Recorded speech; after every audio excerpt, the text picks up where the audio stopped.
నమస్తే, welcome to our channel. నేను మీ పద్మావతి. ఈ రోజు మనతో పాటు ప్రముఖ ఆధ్యాత్మికవేత్త మరియు ఆస్ట్రాలజర్ బ్రహ్మశ్రీ సుభాష్ శర్మ గారు ఉన్నారు. మరి ఆయనతో మాట్లాడి మేషరాశి వారికి ఉగాది నుంచి ఉగాది వరకు చూసుకున్నట్టయితే కనుక ఎటువంటి ఫలితాలు ఉండబోతున్నాయి అనేది తెలుసుకునే ప్రయత్నం చేద్దాం. మరి మీరు కూడా వీడియోని ఎక్కడా కూడా స్కిప్ చేయకుండా పూర్తిగా చూసేయండి. నమస్కారం గురువు గారు. శ్రీమాత్రే నమః. గురువు గారు, ఉగాది నుంచి నూతన సంవత్సరం అనేది మొదలవబోతుంది. శ్రీ విశ్వావసునామ సంవత్సరం అయితే మేషరాశి వారికి ఎటువంటి ఫలితాలను ఇవ్వబోతుంది, మరి ముఖ్యంగా మంచి ఫలితాలను ఏ విధంగా గుర్తించాలి అంటారు, వాటిని ఎలా ఫలితంగా చేసుకోవాలి అనుకుంటారు? తప్పకుండా తెలియజేస్తున్నామా. ముందుగా ప్రేక్షకులందరికీ శ్రీమాత్రే నమః, శ్రీ గురుభ్యో నమః. వీక్షిస్తున్నటువంటి ప్రేక్షకులందరికీ కూడా విశ్వసునామ సంవత్సర ఉగాది నూతన సంవత్సర శుభాకాంక్షలు తెలియజేసుకుంటూ, మనకు గ్రహ సంచారంలో గోచారంలో మొట్టమొదటి రాశి మేషరాశి. మరి మేషరాశి వారి యొక్క ఫలితాలు ఎలా ఉన్నాయి, ఈ సంవత్సరం గోచార ఫలితాలు ఎలా ఉన్నాయో ఒక్కసారి మనం తెలుసుకుందాం. ముందుగా గోచార ఫలితాల్లో ఆదాయ వ్యయాలు కనుక చూసుకున్నట్టయితే ముఖ్యంగా మేషరాశి వారికి ఆదాయము 2, వ్యయము 14, రాజపూజ్యము 5, అవమానము 7% నిర్దేశించడం జరిగింది. అయితే వీళ్ళకు ఆదాయం వ్యవహార వివరణ ఈ రకంగా ఉంటుంది. ఇక రాశి ఫలితాల్లోకి వెళితే గనక ముఖ్యంగా మొట్టమొదటి రాశి మేషరాశి కనుక ఈ మేషరాశి వారికి చూసుకుంటే గురువు 3వ స్థానంలోను, శని 12వ స్థానంలోను, రాహు కూడా 12వ స్థానంలోను, కేతు 6వ స్థానంలోను గ్రహ సంచారం అనేటటువంటిది వీళ్ళకు నడుస్తుంది. కనుక ఈ స్థానాల్లో ఆయా గ్రహాలు ఉంటే ఎలాంటి పరిహారాలు ఉంటాయి, ఎలాంటి ఫలితాలు ఉంటాయి, ఈ సంవత్సరం అంతా విశ్వసునామ సంవత్సరం ఏ రకంగా వీళ్ళకు మొదలవుతుంది అనేటటువంటిది కనుక చూసుకున్నట్టయితే ముఖ్యంగా మొట్టమొదటిగా గురు సంచారం చూసుకుంది. గురు సంచారం 3వ స్థానంలో సంచరిస్తుంది. 3వ స్థానంలో గురు సంచారం అనేటటువంటిది ఏ రకమైనటువంటి ఫలితాలు మేషరాశి వారికి అందిస్తుందో చూసుకుందాం. ముఖ్యంగా 3వ స్థానంలో గురు సంచారం వల్ల వీళ్ళకు పట్టుదల సడలింపు జరుగుతుంది. అంటే ఒక మాట మీద నిలకడ ఉండదు, చంచలమైనటువంటి స్వభావం ఏర్పడుతూ ఉంటుంది. ఏదైనా పని అనుకుంటారు, వెంటనే వేరే పనిలో నిమగ్నమైపోయి ఉన్న పనిని మర్చిపోయేటటువంటి లక్షణాలు ఎక్కువగా ఈ యొక్క మేషరాశి వారికి 3వ స్థానంలో గురు సంచారం వల్ల కలుగుతుంది. అలాగే అనూహ్యమైనటువంటి ప్రమాదాలు, అంటే అనుకోకుండా జరిగేటటువంటి ప్రమాదాలు ఎక్కువయ్యేటటువంటి అవకాశము ఈ యొక్క విశ్వసునామ సంవత్సరంలో మేషరాశి వారికి కలుగుతాయి. అలాగే దారిద్ర్యము, డబ్బు కొరత ఏర్పడము, అయిన వాళ్లతో శత్రుత్వం ఏర్పడదు. చాలామంది దారిద్ర్యం అంటే కేవలము డబ్బు అనేటటువంటి మత్తులో పడిపోయి డబ్బు లేకపోతేనే దారిద్ర్యము అనుకుంటారు. దారిద్ర్యం అనేటటువంటి మనిషిని అనేక రకాలుగా కమ్మేస్తూ ఉంటుంది. ముఖ్యంగా డబ్బు లేకపోవడం దారిద్ర్యము, అప్పులు ఉండడము దారిద్ర్యము, అయిన వాళ్ళు శత్రువులుగా చూడడము దారిద్ర్యము, ప్రేమించినటువంటి వాళ్ళు దూరం చేసుకోవడము దారిద్ర్యము, అలాగే కుటుంబంలో చీటికి మాటికి గొడవలు వస్తాయనుకునేది దారిద్ర్యము. ఇన్ని రకాలైనటువంటి దారిద్రాలు మనిషి జీవితంలో ఏర్పడుతూ ఉంటాయి. కనుక ఈ సంవత్సరము ముఖ్యంగా మేషరాశి వారికి అనూహ్యమైనటువంటి ప్రమాదాలతో పాటు దారిద్ర్యం కూడా పెరిగేటటువంటి లక్షణాలు ఉన్నాయి.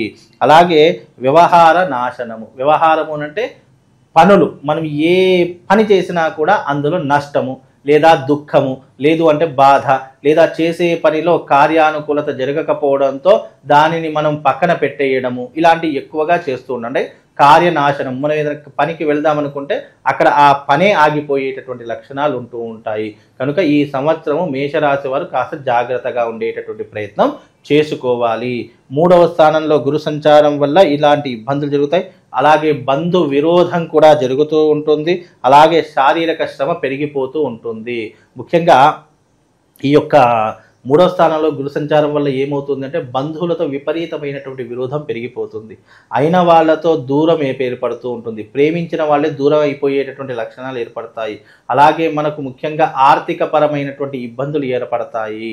మనము డబ్బులు లేక ఇతరుల దగ్గర చేయి జాచేటటువంటి అవకాశాలు ఏర్పడతాయి. అప్పు కోసం ఎలాంటి పనికైనా దిగజారేటటువంటి లక్షణాలు ఈ యొక్క సంవత్సరము మేషరాశి వారికి కలుగుతుంది. కనుక మేషరాశి వారికి గురుబలం అనుకూలంగా లేదు కాబట్టి వీలైనంత జాగ్రత్తగా ఉండే ప్రయత్నం చేసుకోండి.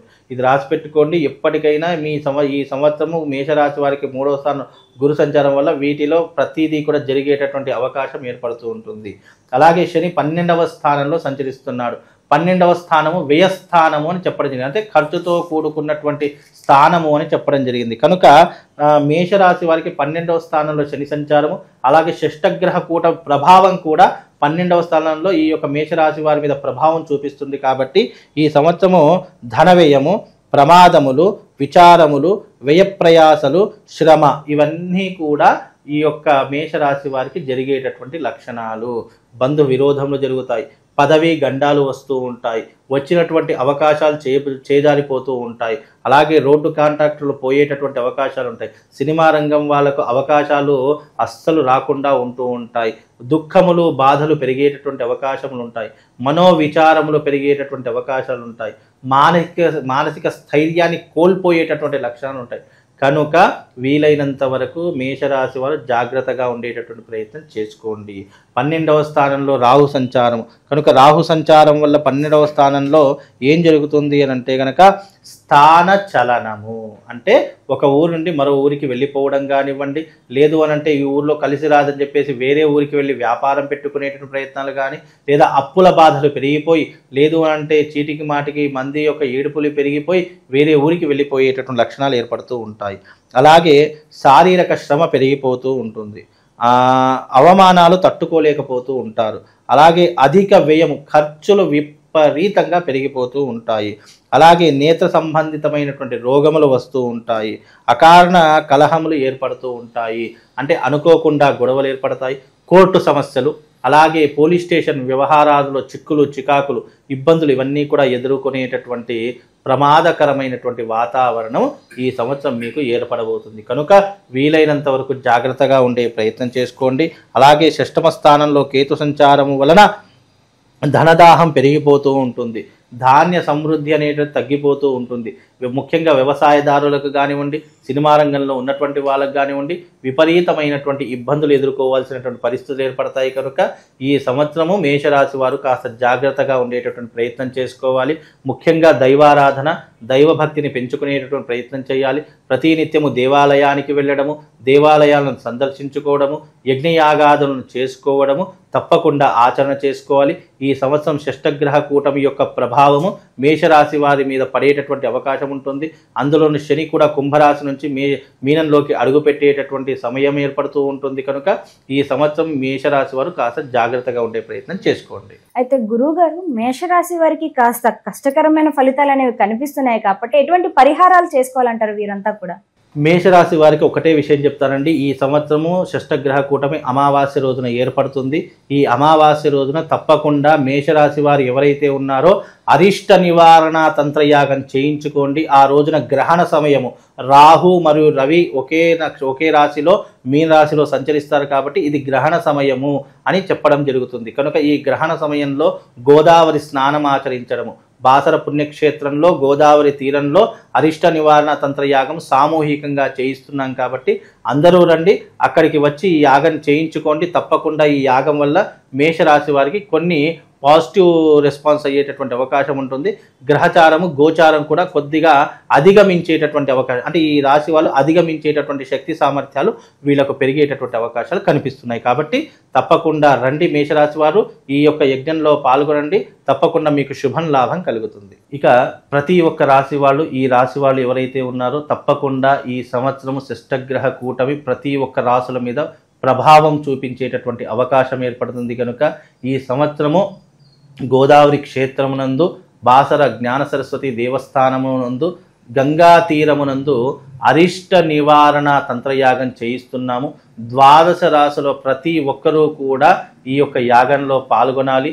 రాబోయేటటువంటి షష్టగ్రహ కూటమి కొన్ని గ్రహాలకు, అలాగే గ్రహాలలో జరిగేటటువంటి వింతలకు, అలాగే మార్పులకు, ప్లానిటరీ పొజిషన్లో జరిగేటటువంటి కొన్ని గ్రహ సంచారం యొక్క మార్పు ప్రతి ఒక్క రాశి దాని మీద ప్రభావం చూయించేటటువంటి అవకాశం ఏర్పడుతుంది. కనుక ప్రతి ఒక్కరికి కూడా ఈ సంవత్సరం విశ్వసునామ సంవత్సరము ఆనందంగా ఉండాలనుకున్నా, అలాగే చేసే వృత్తి వ్యాపారాదుల్లో లాభం చేకూరాలనుకున్నా ఈ సంవత్సరం జరిగేటటువంటి ఈ యొక్క అరిష్ట నివారణ తంత్ర యాగంలో పాల్గొనండి. ఈ యాగము తేదీ 29వ తారీఖు రోజున ఉదయం 10 గంటలకు బాసర క్షేత్రం నందు, గోదావరి క్షేత్రం నందు ఈ యాగము సామూహికంగా నిర్వహిస్తున్నాము.